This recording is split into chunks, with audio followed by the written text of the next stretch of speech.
अच्छा इंसान होवे भैया हमार हो, ओटबे के रूप में दी हल जाई प्यार हो।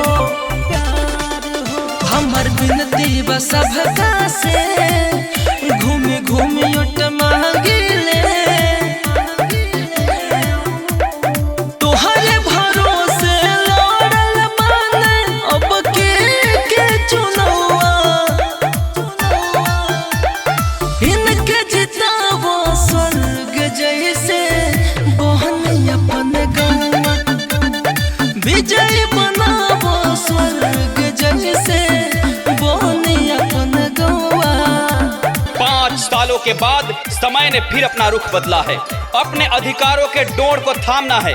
सोचे समझे पहचान करें, तब जाकर मतदान करें। जी हाँ मतदाता साथियों, चुने उसे जो हमारे क्षेत्र